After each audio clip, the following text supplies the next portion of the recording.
১৯ শতকে দাঁড়িয়ে আপনি যদি আকাশের দিকে তাকাতেন, হয়তো ভেবেই বসতেন, পাখিরা ছাড়া ওইখানে কারো ঠাঁই নেই। অথচ এর চেয়েও ৪০০ বছর আগে ১৪৬০ সালের দিকে ইতালির বিখ্যাত চিত্রশিল্পী লিওনার্দো দা ভিঞ্চি, হ্যাঁ, বিখ্যাত মোনালিসার সৃষ্টিকর্তা সেই লিওনার্দো দা ভিঞ্চি নিজের নোটবুক ভরিয়ে ফেলেছিলেন অদ্ভুত সব ডানা, চাকার মতো প্যাডেল আর মানুষের পেশিতে চালানোর মতো আজব এক মেশিনের ডিজাইনে, যাকে বলা হয় অর্নিথপ্টার। ধারণাটা রোমাঞ্চকর, কিন্তু কাগজ থেকে আকাশে তুলে নেবার মতো ইঞ্জিনিয়ারিং দক্ষতা তখনও ছিল কল্পনার বাইরে। এই ঘটনার প্রায় ৩০০ বছর পর ১৭৮৩ সালে প্যারিসের লোকজন মানব ইতিহাসের এক যুগান্তকারী ঘটনার সম্মুখীন হলো। ফরাসি উদ্ভাবক দুই ভাই জোসেফ মিশেল মগলফিয়ে ও জাকেতিয়ান মগলফিয়ে কাগজ ও কাপড় দিয়ে তৈরি করলেন বিশাল এক বেলুন। এরপর তাতে গরম বাতাস ভরে উড়িয়ে দিলেন আকাশে। উড়ন্ত সেই বেলুনের সওয়ারি হলেন জন ফ্রান্সোয়া পিলাত্রে দো রোজিয়ে এবং মার্কিজ দে আলান্দেস। প্যারিসের আকাশ জানতে পারল মানুষ এখন উঠতে পারে। দুনিয়া টের পেল আকাশ আসলে তালা চাবিবিহীন এক নবদিগন্ত, দরজা খোলা শুধু সাহসীদের জন্য। এটিই ছিল পৃথিবীর প্রথম সফলভাবে মানব নিয়ন্ত্রিত উড়ান। কিন্তু ঘটনা তো সবেমাত্র শুরু। ১৭৯৯ সাল ইংল্যান্ডের এক প্রাচীন প্রাসাদে বসে ইংরেজ প্রকৌশলী ও উদ্ভাবক স্যার জর্জ কেলি চিন্তা করছিলেন, মানুষ যদি পাখির মতো উঠতে চায়, তবে শুধু স্বপ্ন নয়, দরকার হবে বিজ্ঞান। তিনি জোড়ায় জোড়ায় অঙ্ক কষলেন, কিভাবে বাতাসে লিফট ওপরে তোলে, ড্র্যাগ বাধা দেয়, আর স্ট্যাবিলিটি ডানায় ভারসাম্য রাখে। অনেক গবেষণার পর তৈরি করলেন এক দারুণ যন্ত্র, নাম গ্লাইডার। এর ছিল পাখির মতো ডানা আর হালকা কাঠের ফ্রেম। সেই গ্লাইডারে একজন মানুষ উঠতেও সক্ষম হন, যদিও তার পরিচয় জানা যায়নি। এরপর ১৮৯০-এর দশকে জার্মানির বার্লিনে অটো লিলিয়েনথাল পাখিদের ঘন্টার পর ঘন্টা পর্যবেক্ষণ করে, তারা কিভাবে ওড়ে, কিভাবে বাঁক নেয়, এসব নিয়ে গবেষণা করে তৈরি করলেন আরেক গ্লাইডার। তারপর শুরু করলেন ঝাঁপ, একের পর এক। তার প্রতিটি উড়ান ছিল এক মঞ্চ নাটকের মতো, দর্শক ঠাসা। তিনি পরিচিতি পেয়ে গেলেন উড়ন্ত মানব হিসাবে। ১৮৯৬ সালের এক দুপুরে চতুর্থবারের মতো ঝাঁপ দিলেন, মাত্র ৫ সেকেন্ড। হঠাৎ ছোট্ট একটা হিসাবের গড় মিলে ডানা থেমে গেল। ১৫ মিটার নিচে পড়ে প্রাণ হারালেন। তার মৃত্যুই প্রমাণ করল, আকাশপথ সাহসীদের জন্য হলেও এখানে ভুলের জায়গা নেই। লিলিয়েনথালের মৃত্যুর পর শিকাগোর এক প্রকৌশলী অক্টেভ চানট বুঝলেন, বাঁচতে হলে ডিজাইনের চেয়ে শক্তি আর স্থায়িত্ব। তাই তিনি তৈরি করলেন নতুন ডিজাইন, দুতলা অবকাঠামোর ডাবল ডেকার, হালকা কিন্তু অসম্ভব মজবুত। তারপর শুরু হলো শত শত পরীক্ষা, একটিও মারাত্মক দুর্ঘটনা নয়। চানটের এই কাজটাই পরবর্তীতে হয়ে দাঁড়ায় রাইট ব্রাদার্সের জন্য রোড ম্যাপ। উইলবার রাইট এবং অরভিল রাইট, যারা রাইট ব্রাদার্স নামেই অধিক পরিচিত, বাস করতেন যুক্তরাষ্ট্রের ওহাইওর ছোট্ট একটা শহর ডেটনে। পেশায় ছিলেন তারা সাইকেল মেকানিক। ডেটন শহরের এক কোনায় তাদের সাইকেলের দোকান। তবে তাদের সীমাহীন আগ্রহ আকাশে ওড়া নিয়ে। তারা দেখলেন গন্ডগোল আসলে আকাশে নয়, অঙ্কে। পাখিরা বাতাসের সঙ্গে যুদ্ধ করে না, তারা বাতাসকে বুঝে চলে। এই সত্য ধরতেই দুই ভাই দোকানের খালি ঘরে তৈরি করলেন এক ছোট্ট উইন্ড গিয়ার সহ চাকা, কাঠের ফ্রেম আর আলো আধারের ভেতর তৈরি ৬ ফুট লম্বা এক পরীক্ষাগার। মাত্র ২৫ মাইল গতির বাতাস, কিন্তু তাতেই একে একে ২০০-র বেশি উইং মডেল পরীক্ষা করলেন। প্রতি সন্ধ্যায় বসে হিসাব মিলিয়ে বানালেন লিফট ড্র্যাগ টেবিল। এটা কোনো বইয়ের সূত্র নয়, পুরোটাই বাস্তবের ওপর দাঁড়ানো পরিসংখ্যান। আর এখান থেকেই জন্ম নিল এক গেম চেঞ্জার উদ্ভাবন, উইং ওয়ার্পিং। মানে এখন ডানার দুই মাথা উল্টানো দিকে মোচড়ানো যাবে, যেমন পাখিরা বাঁক নিতে ডানার একদিক নিচু করে দেয়, তেমনি এবার মানুষের ডানাও বাঁকানো যাবে। দুই ভাই কাঠ দিয়ে বানিয়ে ফেললেন প্রথম বিমান, তাতে বসালেন ১২ হর্স পাওয়ারের একটি ইঞ্জিন। তারপর এলো ১৭ ডিসেম্বর ১৯০৩, নর্থ ক্যারোলাইনার কিটি হক সমুদ্র সৈকতে। তখন সময় সকাল ১০টা বেজে ৩৫ মিনিট। অরভিল রাইট উঠলেন তাদের ৪০০ পাউন্ডের কাঠের বিমানে। ইঞ্জিন স্টার্ট দিলেন, ১২ সেকেন্ডে ১২০ ফুট দূরত্ব অতিক্রম করলো বিমানটি। আবার নেমেও এলো। মানব ইতিহাসে রচিত হলো আরেকটি শ্বাসরুদ্ধকর যুগান্তকারী মুহূর্ত। ইতিহাসের বইয়ে লেখা হলো মানুষের প্রথম নিয়ন্ত্রিত ইঞ্জিন চালিত টেক অফ, কন্ট্রোল এবং ল্যান্ডিং, সব একসাথে। মানুষ আকাশ জয় করেছে। তাদের সেই ছোট্ট উড়ান ছিল যেন এক আগুনের স্ফুলিঙ্গ, যা বদলে দিল ইতিহাস। যদিও সামনে অপেক্ষা করছিল এক অনিশ্চিত লড়াই। ১৭ ডিসেম্বর ১৯০৩, এক নির্জন সৈকতে ইতিহাস তৈরি হলেও তা দেখতে পেয়েছিল হাতে গোনা কয়েকটি চোখ। ছিল না কোনো সিনেমাটোগ্রাফ, ছিল না নির্ভরযোগ্য টেলিগ্রাম কাভারেজ। ফলে খবর যখন ছাপা হলো ডেইটন শহরের নিজের পত্রিকায়, তাও ছোট্ট এক কলামে, অনেকে হেসে উড়িয়ে দিল, মাত্র ১২০ ফুট, ও তো লাফিয়ে গেলেও হয়। এই ছিল ডেটন জার্নালের প্রতিক্রিয়া নিজেদের শহরের দুই উদ্ভাবকের প্রতি। তাদের চোখে এটা কোনো ব্রেকিং নিউজ নয়, এটি ছিল লোক দেখানো খেলা। নিউ ইয়র্ক টাইমস অক্টোবরে ব্যঙ্গ করে লিখেছিল, মানুষ যদি সত্যিই উঠতে চায় তবে আরও 10 মিলিয়ন বছর অপেক্ষা করতে হবে। কেউ ভাবতেও পারেনি মাত্র 2 মাস পরই সেই অসম্ভব বাস্তব হয়ে যাবে। রাইট ব্রাদার্স যখন নির্জনে এক যুগান্তকারী পরীক্ষা চালাচ্ছিলেন, তখন যুক্তরাষ্ট্র সরকার নিজের এক নির্ভরযোগ্য বিজ্ঞানীর ওপর ভরসা রাখছিল, স্যামুয়েল ল্যাংলি। তিনি স্মিথসোনিয়ান ইনস্টিটিউটের প্রধান জ্যোতির্বিজ্ঞানী, আর সরকারি অনুদানে তৈরি করছিলেন এক আধুনিক উড়োজাহাজ যার নাম অ্যারোড্রাম। বহু বছর গবেষণা আর বাষ্পচালিত সফল মডেলের পর এবার মানুষ বহনযোগ্য অ্যারোড্রাম উড়ানোর প্রস্তুতি শেষ। ঘোষণা দেওয়া হলো এটি হবে দেশের প্রথম সত্যিকারের ফ্লায়ার। ১৯০৩ সালের ৮ ডিসেম্বর দিনটি ধার্য ছিল অফিসিয়াল ফ্লাইট ডেমোর জন্য। ল্যাংলি নিজে দেখলেন যন্ত্রটি চালু হতেই ছিটকে পড়ল নদীতে। মাত্র ১ সেকেন্ডেই ভেঙে পড়ল তার স্বপ্ন। সেদিনের পত্রিকার শিরোনাম দাঁড়ালো, flying machines which do not fly. একই মাসে, মাত্র ৯ দিন পর। কিন্তু দেশের গণমাধ্যম বা সরকারের দৃষ্টিতে তাদের অস্তিত্ব প্রায় অনুল্লেখযোগ্য। কারণ তারা ছিল দুজন সাধারণ সাইকেল মেকানিক। তাদের ছিল না কোনো সরকারি অনুমোদন, তাদের পাশে দাঁড়ায়নি কোনো প্রভাবশালী সংস্থা বা মিডিয়া। আর এই ব্যতিক্রমটাই বিশ্বাসযোগ্যতার পথে সবচেয়ে বড় বাধা হয়ে দাঁড়ালো। তাদের অর্জনকে মানতে অনেকেরই কষ্ট হলো, কারণ তাদের কেউ চোখে দেখেনি, ক্যামেরার লেন্সে তারা ধরা পড়েনি, চেনা কেউ তাদের নাম ঘোষণা করেনি। তারা শুধু রেখে এসেছিল একজোড়া চাকা, কিছু কাঠ, আর বালুর ওপর চাপা পড়া এক বিস্ময়। কিন্তু এই অবহেলায় রাইট ব্রাদার্সের মধ্যে ঢেলে দিল এক নতুন আগুন। তারা ঠিক করলেন প্রমাণ দিতে হবে, এবার চোখে দেখিয়ে, হালকা করে নয়, পুরো পৃথিবীর সামনে। ২৩ অক্টোবর ১৯০৬ দুপুর ৪:৪৫, প্যারিসের ব্যাগাটাল এয়ারড্রাম তখন যেন উৎসবের মঞ্চ। চারপাশে ফরাসি ব্যানারে মোড়া গ্যালারি, বাজছে ব্রাশ ব্যান্ডের তালে তালে সুর, আর হাজারো মানুষের কণ্ঠে ভেসে উঠছে একটি নাম, স্যান্তোস, স্যান্তোস। মাঠের মাঝখানে দাঁড়িয়ে এক লাতিন নায়ক, বুকে আত্মবিশ্বাসের ঝিলিক, আলবার্তো স্যান্তোস ডুমন্ট। ব্রাজিলিয়ান বংশোদ্ভূত এই উদ্ভাবক সেদিন শুধু উড়ার জন্য নয়, জনতার ভালোবাসা জয় করার জন্যও প্রস্তুত ছিলেন। তার বাহনে ছিল বাঁশ, পাইন কাঠ আর রেশমের তৈরি হালকা কাঠামো, নাম 14 বিস। পেছনে গর্জন তোলা 50 হর্স পাওয়ারের অ্যান্তোয়ানেট ইঞ্জিন। তিনি হাত দিলেন কন্ট্রোলে, প্রোপেলার ঘুরল। তারপর এক লাফে প্রায় 60 মিটার আকাশ ছুঁয়ে গেল তার উড়োজাহাজ। ভিড় গর্জে উঠল। বিচারকরা দৌড়ে এসে মেপে ঘোষণা করলেন FAI ফ্লাইট পুরস্কার, নগদ ৩,০০০ ফ্রা। ইউরোপ পেল তাদের প্রথম জনসম্মুখে ইঞ্জিন চালিত ফ্লাইট।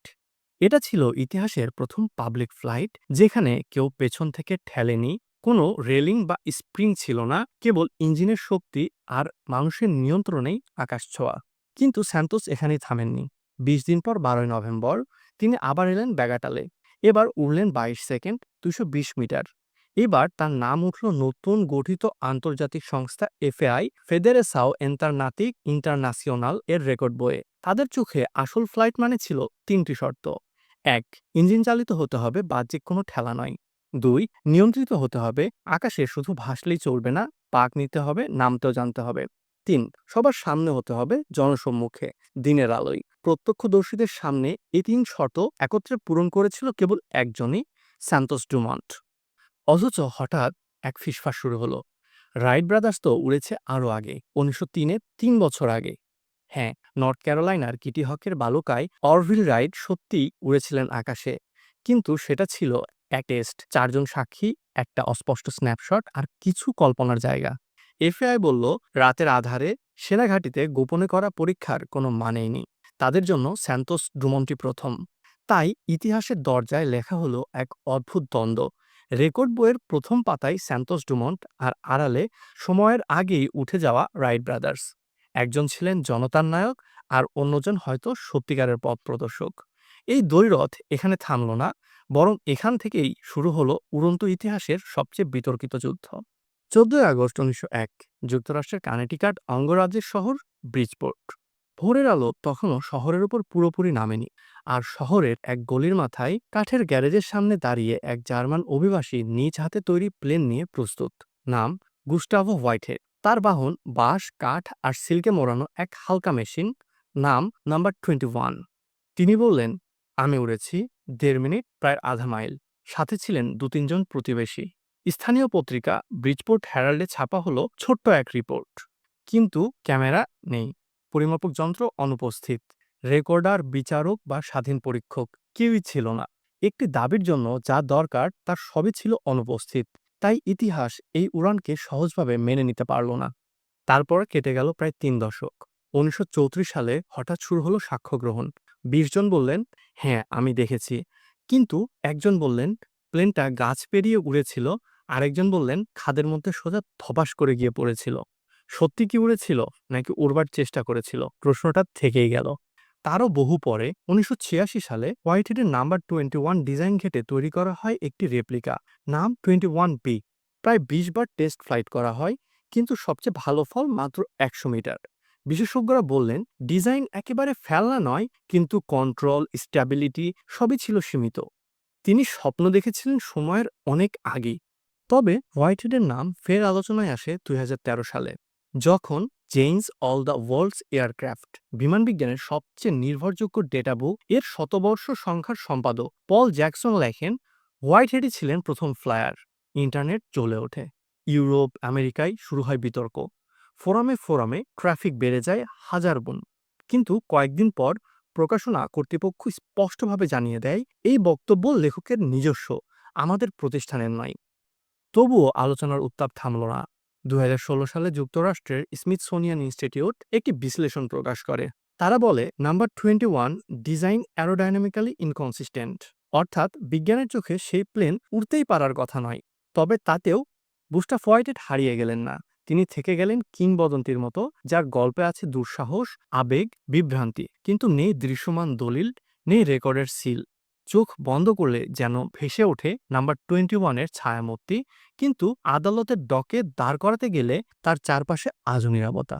আর এমন সময়ে ইতিহাসের পেছনের অলিতে গলিতে গুঞ্জন ওঠে আরেক নাম নিয়ে, রিচার্ড পিয়ার্স, নিউজিল্যান্ডের এক নির্জন মাঠের মেকানিক উদ্ভাবক। ১৯০৩ সালের মার্চে নিজের বানানো এক অসম্ভব রকমের আধুনিক প্লেনে নাকি তিনি আকাশ ছুঁয়েছিলেন কয়েক মুহূর্তের জন্য। তার প্লেন ছিল সময়ের চেয়ে অনেক এগিয়ে। ডিজাইন দেখে অনেকে অবাক হয়ে যান আজও। তবে সেই উড়ান ছিল একা, নীরবে, প্রমাণহীন। কেউ বলেছিলেন তিনি উড়েছিলেন গাছের ওপরে, কেউ বলেছেন ধপাস করে গিয়ে পড়েছিলেন খাদের ভেতরে, কেউ বলেন তিনি স্বপ্ন দেখেছিলেন, কেউ বলেন তিনি সেটা ছুঁয়ে গিয়েছিলেন। সত্যি কি তিনি উড়েছিলেন, নাকি তিনিও রয়ে গেলেন হোয়াইটহেডের মতো সময়ের আগেই উকি দেয়া আরেকটি রহস্যময় নাম হিসাবে? তার উত্তর হয়তো আমরা আজও জানি না। কিন্তু একথা নিশ্চিত, আকাশে ওড়ার ইতিহাসে তিনি একটি অদৃশ্য পাখির পালক হয়েই থেকে গেছেন। রাইট ব্রাদার্স আকাশে ওড়ার আগেই যা কিনে ফেলেছিল সেটি ছিল আকাশে ওড়ার অধিকার। না কোনো রানওয়ে, না কোনো হ্যাঙ্গার, না একখানা কাগজ। US patent number 821393। ২২ মে ১৯০৬ তারা ফাইল করে প্যাটেন্ট। নাম দেয় 3 অ্যাক্সিস কন্ট্রোল, মানে প্লেন যখন ডানে বাঁকে ওপরে ওঠে নিচে নামে, এই প্রতিটি গতি চলে ৩টি অ্যাক্সিসে বা অক্ষে, রোল, ফিচ, ইয়। আর এই ৩টি অক্ষের যে কোনো রকম মুভমেন্ট, ডানা মোচড়ানো, এই লরন বা ফ্ল্যাপ ব্যবহার, সবকিছুই তার এমনভাবে লিখে নেয় আইনের খাতায়, যেন আকাশে ঘোরা মানেই ওদের অনুমতি নিতেই হবে। তখন আকাশ ছিল সীমাহীন, কিন্তু রাইটরা যেন তার চাবিটা রেখে দিল নিজেদের পকেটে। ১৯০৯ রাইট ব্রাদার্স সেই পেটেন্ট নিজেদের রাইট কোম্পানির নামে রেজিস্ট্রি করিয়ে নিল। আর সেখান থেকেই শুরু আইনের যুদ্ধ। মূল প্রতিপক্ষ গ্লেন কার্টিস, এক প্রতিভাবান উদ্ভাবক যিনি রাইটদের একচেটিয়া মনোভাব মানতে নারাজ। তিনি ঘোষণা দিলেন ওরা আকাশ কিনে নেয়নি, আমরা সবাই উড়ব। শুরু হলো পেটেন্ট মামলা, পাল্টা মামলা, বছরের পর বছর গড়াতে লাগলো কোর্টের সিঁড়িতে। ১৯১৪ সাল আপিল কোর্ট রায় দিল রাইটদের পক্ষে। তখন আকাশে ওড়ার স্বপ্ন যেন আইনি মোড়কে গলতে লাগলো। নতুন নতুন ডিজাইনাররা থমকে গেল। ছোট কোম্পানিগুলো ব্যবসা গুটিয়ে ফেললো কোর্ট কেসের ভয়ে। একটা সম্ভাবনাময় শিল্প, যেটা ছিল আকাশে ওড়ার উদ্ভাবনের প্রতীক, সেটাই আটকে গেল কাগজের দড়িতে।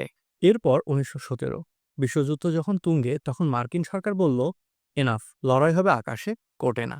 তারা তৈরি করলো পেটেন্ট পুল। সব কোম্পানি মিলে একটি প্ল্যাটফর্মে পেটেন্ট শেয়ার করবে। একজন আরেকজনকে আইনের ফাঁসে ফেলে আর উঠতে দেবে না, এমনটি আর হবে না। এবার গল্পে ঢুকে পড়ল নতুন এক চরিত্র, স্মিথসোনিয়ান ইনস্টিটিউট, যুক্তরাষ্ট্রের সবচেয়ে বড় বিজ্ঞান ও ইতিহাসভিত্তিক জাদুঘর এটি। ১৯৪৮ মাত্র $1 তারা রাইট ফ্লেয়ার কিনে নিল প্রদর্শনের জন্য। কিন্তু চুক্তিপত্রে ছিল একটা গোপন শর্ত। এই জাদুঘর কখনো কাউকে প্রথম ফ্লায়ার হিসাবে ঘোষণা করবে না। তা না হলে রাইট ফ্লায়ার ফিরিয়ে দিতে হবে। ভাবুন, ইতিহাসের শ্রেষ্ঠ উদ্ভাবন মাত্র $1 আর একটা গোপন লাইনের বিনিময়ে চিরতরে তালাবদ্ধ করে ফেলা হলো। এই গোপনীয়তা টিকে ছিল 1976 সাল পর্যন্ত, যেদিন কংগ্রেসম্যান লোয়েল উইকার চুক্তিপত্রের কপি জনসম্মুখে প্রকাশ করেন। সেদিন ইতিহাসবিদরা থমকে গেলেন। প্রশ্ন করলেন, তাহলে কি আকাশ জয়ের ইতিহাস আসলে কিনে নেওয়া হয়েছিল? একদিকে ছিল কোর্টের রায়, আরেকদিকে জাদুঘরের গোপনীয়তা, আর মাঝখানে চাপা পড়েছিল সত্যের ছাইচাপা আগুন, যা ফু দিলে আবার জ্বলে ওঠে। আকাশ জয়ের ইতিহাস একটা না কোনো একক ফ্লাইট নয়। এটি একটি বিশাল রিলে দৌড়। কিটি হকের 12 সেকেন্ড থেকে ব্যাগাটেলের 22 সেকেন্ড, সেখান থেকে আজকের সুপারসনিক জেট। এই পথ তৈরি হয়েছে কেউ প্রথম ব্যাটন তুলে, কেউ তা জনতার সামনে এগিয়ে নিয়ে, আর কেউ আইনের সিলমোহর বসিয়ে। আকাশের এই লড়াই ছিল কেবল যন্ত্রের না, এটি ছিল সাহস, সময়, প্রমাণ আর ন্যায়ের এক যুগপৎ প্রতিযোগিতা। আর ইতিহাস আজও জিজ্ঞেস করে, আপনি কার কণ্ঠস্বরকে বিশ্বাস করেন? সব মিলিয়ে আকাশ জয়ের এই যুদ্ধটা ছিল টাইমলাইন বনাম ট্রান্সপারেন্সি, গোপন গবেষণা বনাম জনতার সামনের সাহস। তাহলে প্রশ্ন হলো, আপনি কোন দিকে? টিম রাইট, যারা এক হাতে সায়েন্স আর এক হাতে পেটেন্ট ফাইল নিয়ে উড়েছিলেন, নাকি টিম স্যান্টোস ডুমট, যিনি জনতার সামনে প্রমাণ দিয়ে বলেছিলেন মানুষ উঠতে পারে? নাকি টিম হোয়াইটহেড বা পিয়ার্স, যাদের গল্প আজও আকাশে ভেসে বেড়ায় প্রমাণ ছাড়া, কিন্তু থামেনি? নিচে কমেন্ট করুন, জানান আপনার মতামত। আর এমন আরও আবিষ্কারের পেছনের গল্প জানতে চাইলে ফলো বা সাবস্ক্রাইব করে ফেলুন এখনই। আচ্ছা, আপনার কি মনে হয়, আলেকজান্ডার গ্রাহাম বেল কি সত্যি টেলিফোনের জনক, নাকি আসল গল্পটা লুকিয়ে আছে আরেকজনের হাতে, যিনি হয়তো শুধু কথা বলার যন্ত্র নয়, পুরো ইতিহাসটাই বদলে দিতে চেয়েছিলেন? দেখা হবে সেখানে। আসসালামু আলাইকুম।